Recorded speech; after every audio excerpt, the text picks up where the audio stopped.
Allez, salut à tous.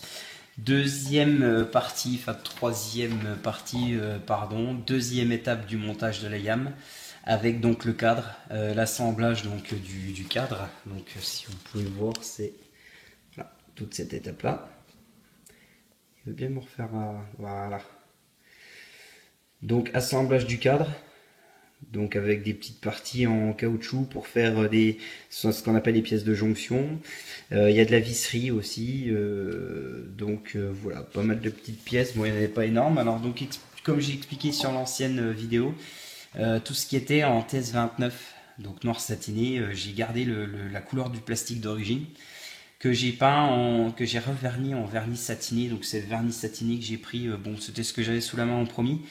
J'ai pris celui en pot de chez Tamiya, donc je sais plus la référence, je les pose sous la main là. Vernis satiné Tamiya que j'ai redilué avec du diluant pour Tamiya. Et donc j'ai passé à l'aéro. Ensuite j'ai repris la pièce A37 qui se visse avec les petites vis chromées. Vous la voyez? Non, c'est l'étape devant ça. Là voilà. A37 qui se visse. Alors c'est une toute petite vis, faut faire vraiment gaffe, mais l'avantage c'est que le petit tournevis qui est filé avec comment dire, aimanté. Donc c'était super pratique à mettre. Franchement, ça c'est une bonne chose de chez Tamiya. Si c'est dans toutes les motos comme ça, c'est impeccable. Parce que donc voilà, venir visser ça, c'était vraiment, j'avais un tournevis de précision dans une boîte à outils qui est pas aimanté. Quand j'ai vu la taille des vis, je me suis dit bon, c'est un peu galère et finalement avec le tournevis là, impeccable. Les pièces de jonction qui se mettent au fond, enfin, il y a eu, voilà, c'était du petit assemblage. Donc j'ai déjà, comme j'ai dit, j'ai déjà tout assemblé les pièces, sauf donc la pièce A37 avec les vis. Tout le reste j'ai assemblé, j'ai collé. J'ai mis le décalque donc qui devait être sur le cadre avec le numéro de châssis ou je sais pas ce que c'est, il y a l'année avec le numéro. Et comment dire, et ensuite j'ai passé un coup de vernis satiné là-dessus. J'ai repris tout ce qui devait être en chrome et en gunmetal, donc les espèces de petites vis apparentes. J'ai vissé ma pièce A37 dessus et voilà le résultat. Donc voilà. Donc il n'y a rien d'exceptionnel. Il veut pas faire la macro. Putain, il veut pas faire la mise au point tout seul, le gars. Voilà. Comme j'ai dit, donc le petit décalque qui est dessus. Voilà, les deux vis, on les voit ici. J'ai repris les autres en gunmetal et en X11, donc en chrome, là, tout ce que vous voyez là. Voilà, tout ce qui était petites vis apparentes. Ici, là, pareil, il disait de reprendre en X11 chrome. Donc ça, j'ai pas repris en X11, j'ai repris en... Je l'ai sous la main. Voilà. C'est le chrome de chez Valero. Donc, voilà, on peut voir le petit effet satiné. Moi, j'aime bien, franchement, ça fait un bon petit résultat avec le petit vernis. Bon, pour les prochaines vidéos, je pense, je vais essayer de recevoir de la clade en vernis satiné. J'espère que ce sera un peu mieux. Là, j'ai une bombe que j'ai à dissoudre, mais qui est de qualité chez Bricomarché, dans les magasins là. Donc, on va voir si en dissoudant...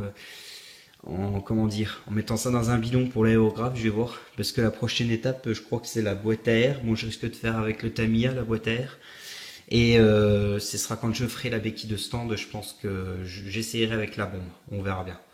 Voilà. Donc voilà pour le cadre. Donc bon, le moteur n'est pas assemblé tout de suite, hein, puisqu'il y a le guidon à faire, la boîte à air, et puis après ce sera l'assemblage sur le châssis.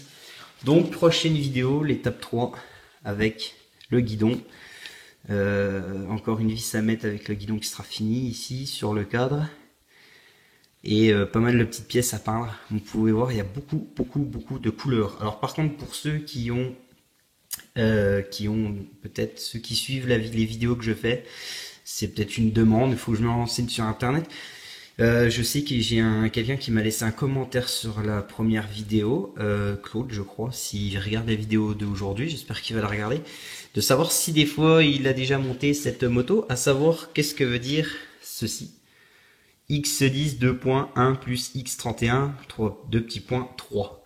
Parce que je pense que ça doit être un espèce de couleur laiton comme sur la fourche, et je voudrais savoir comment on fait pour obtenir cette couleur. Ou si des fois il existe une autre référence chez Tamiya, chez je sais pas, chez Valero, chez AK, enfin voilà. Si des fois il y a une autre référence, que je puisse soit la commander ou soit essayer de faire un mélange sympa. Donc voilà. Donc j'espère que cette vidéo aura quand même vous aura montré le travail que c'est. Et donc par contre ceux qui regardent des vidéos et qui font de la maquette et qui n'ont jamais fait de moto, bah, je vous conseille de vous lancer parce que franchement c'est le top. C'est un truc de dingue. Les quelques bon j'ai commencé un petit peu le guidon etc. Avant de faire la vidéo. Et c'est le top. Donc moi je kiffe vraiment. J'ai une Repsol à faire après celle-là. Je suis impatient de la faire. Donc je pense que ce sera pas la seule moto. Donc voilà, c'est très sympa ces petits kits là et ça fait du beau boulot et voilà, c'est super bien. Donc voilà, et bien je vous remercie d'avoir regardé la vidéo. Vous pouvez laisser des commentaires, aller sur la page comme d'habitude. Enfin voilà, je répondrai si il y a des commentaires, si des questions, si voilà, si plein de choses. Je vous remercie, bonne journée, au revoir.